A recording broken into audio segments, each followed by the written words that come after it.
Hello everyone, कैसे हैं आप लोग। एक बार आपका फिर से स्वागत है यूट्यूब चैनल स्टेट्स कॉर्नर पे।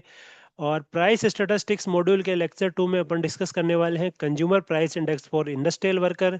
लेक्चर 1 में अपन ने डिस्कस किया सीपीआई रूरल अर्बन कंबाइंड के बारे में। जैसे सीपीआई आईडब्ल्यू का ऑब्जेक्टिव अलग है, ये कैसे मेजर किया जाता है, इसके फैक्ट्स क्या हैं, ये रेलेवेंट कैसे करता है अपने को, ये सारी चीज़ें, इसके बास्केट में क्या क्या इंक्लूडेड है, ये सारी चीज़ें अपन इस वीडियो में डिस्कस करने वाले हैं। तो अगर इसकी डेफिनेशन की बात करें तो CPI IW is design to measure the changes over time in general level of retail prices of selected goods and services that household in industrial centers। ये चीज़ इसमें ध्यान रखने वाली है कि जो हाउस होल्ड हैं वो इंडस्ट्रियल सेंटर्स के अंदर होने चाहिए। Purpose purchases for the purpose of consumption. In the simple word, the consumer price index for industrial workers is a measure that tracks changes in the average price of essential goods and services consumed by a industrial workers। तो basically जो अपन CPI rural urban combined की बात करें तो उसमें जो market लिए जाते हैं वो कोई स्पेशल पॉपुलेशन को टारगेट करके नहीं लिए जाते हैं। रूरल के भी मार्केट लिए जाते हैं, अर्बन में छोटे मार्केट भी लिए जाते हैं, बड़े मार्केट भी लिए जाते हैं, म्यूनिसिपल कॉरपोरेशन के भी मार्केट लिए जाते हैं। तो लेकिन जो इंडस्ट्रियल वर्कर सीपीआई आईडब्ल्यू है, ये स्पेशली डिजाइन किया गया है कि जो इन्फ्लेशन मेजर किया जा सके। इंडस्ट्रियल वर्कर्स हैं, वहाँ के एरिया में जो इंडस्ट्रियल वर्कर हैं, वहाँ के एरिया के अंदर जो इन्फ्लेशन है वो मेजर किया जा सके। अब अपन बात करते हैं कि how is CPI IW relevant to us. तो the most important purpose served by the CPI IW index is a regulation of DA, DNS allowance, and the wages of workers and the employee belonging to the government, public, private sector establishment in the country। जो भी employees होते हैं, central government हो गया, state government हो गया, public inter PSUs हो गए, प्राइवेट सेक्टर के एस्टेब्लिशमेंट हो गए, उनको जो इन्फ्लेशन होता है उसको एडजस्ट करने के लिए एक इंक्रीमेंट दिया जाता है। ये साल में 2 बार इंक्रीमेंट दिया जाता है, एक जनवरी के मंथ में और एक जुलाई के मंथ में। अब ये दिया कैसे जाता है, अगर आपका C P I I W 3.5% है,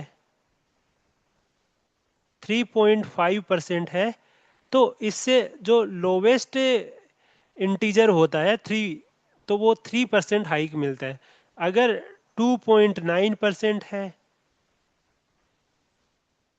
तो 2.9% है तो 2% उसकी सैलरी में इंक्रीमेंट मिलता है उसके बेसिक पे।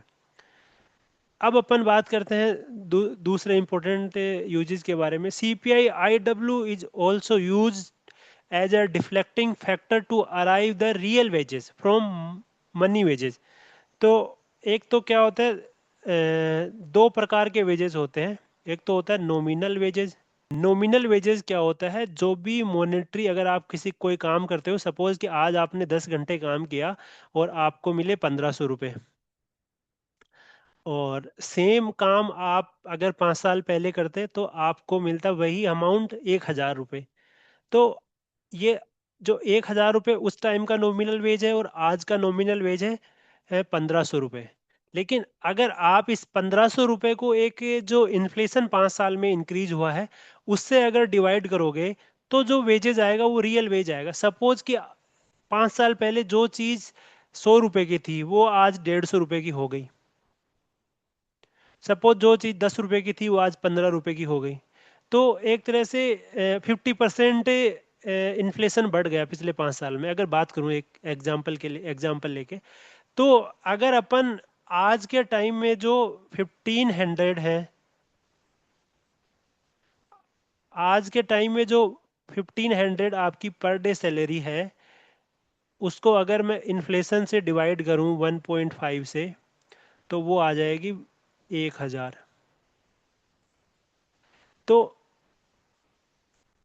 1000 आ गई। तो आपको लगा कि ये पिछले 5 साल में आपकी सैलरी बढ़ी है, लेकिन सैलरी आपकी बढ़ी नहीं है। जो इन्फ्लेशन को ही आपने एडजस्ट किया, जो 5 साल पहले आपकी सैलरी थी उतनी ही अब भी सैलरी है। तीसरा इंपॉर्टेंट चीज है, it's also serve as a input in formation of economic policies of government, particularly with reference of wages, prices and taxation। अब जो वेजेस की बात करता हूँ मैं, जो सीपीआई आईडब्ल्यू है, इसमें जो सारे मार्केट हैं वो इंडस्ट्रियल एरिया से लिए जाते हैं।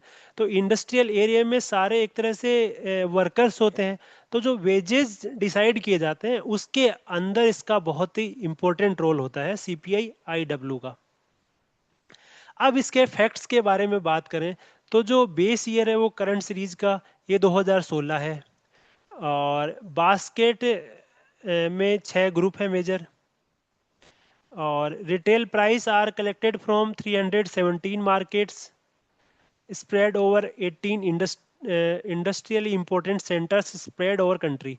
तो 317 जो मार्केट हैं उनसे डेटा कलेक्ट किया जाता है। और जो मेथडोलॉजी है वो लेस पेयर्स फॉर्मूला ही है, जो सीपीआई आर रूरल अर्बन और कंबाइंड में यूज किया जाता है, जिसमें अपन क्वांटिटी लेते हैं और प्राइस लेते हैं। प्राइस बेस ईयर की लेते हैं और करंट ईयर की प्राइस लेते हैं, क्वांटिटी बेस ईयर की लेते हैं। CPI IW is released by labour bureau, ministry of labour and employment. ये लेबर ब्यूरो का ऑफिस चंडीगढ़ में है। और ये रिलीज कब होता है? CPI IW release on the last working day of succeeding months. अब अपन इसकी बास्केट की बात करते हैं कि इसमें बास्केट में क्या क्या है। तो इसमें जो मेजर 6 ग्रुप हैं, फूड एंड बेवरेजेस, पान, सुपारी, तंबाकू, clothing, footwear, housing, fuel, light और मिसलेनियस। मिसलेनियस में हमने पिछली बार भी डिस्कस किया था कि इसके अंदर जो मेजर होता है इसमें बहुत सारी कैटेगरी होती हैं। हेल्थ हो गया, एजुकेशन हो गया, जो कि बहुत ही इंपॉर्टेंट चीज़ें हैं, वो मिसलेनियस के अंदर है। अब इसका वेट जो फूड एंड बेवरेजेस का वेट है वो 39.17% है। और अगर अपन सीपीआई अर्बन की बात करें तो उसमें वेट अप्रोक्स 36% है। तो सीपीआई अर्बन में वेट 36% है। तो ये अप्रोक्स सारे जो इंडस्ट्रियल एरिया हैं वो अप्रोक्स अर्बन एरिया में ही हैं। तो ये फूड, ये आपको वेट ऑलमोस्ट क्लोज और near by two CPI urban के मिलेंगे इसमें। जैसे उसमें हाउसिंग हाउसिंग का कंसेप्ट है, इसमें 16.8% हाउसिंग के लिए दिया गया है। अब सीपीआई आर के अंदर हाउसिंग का कंसेप्ट नहीं है, लेकिन सीपीआई अर्बन में आप देखोगे तो ऑलमोस्ट 21% हाउसिंग के लिए है। तो आपको इसमें वेट्स ऑलमोस्ट सीपीआई अर्बन के नियर बाई मिलेंगे, क्योंकि ऑलमोस्ट इंडस्ट्रियल एरिया जो होते हैं वो अर्बन सेक्टर में ही होते हैं। लेकिन अब एग्जैक्ट भी नहीं मिलेंगे। एग्जैक्ट क्यों नहीं मिलेंगे? क्योंकि सारे अर्बन एरिया तो इंडस्ट्रियल वर्कर नहीं रहते ना सारे एरिया में। तो ये चीज़ें आपको ध्यान रखनी है। ये सीपीआई आईडब्ल्यू के लिए इतना ही। बाकी वीडियो में यहाँ तक आने के लिए आपका बहुत बहुत धन्यवाद। Thank you.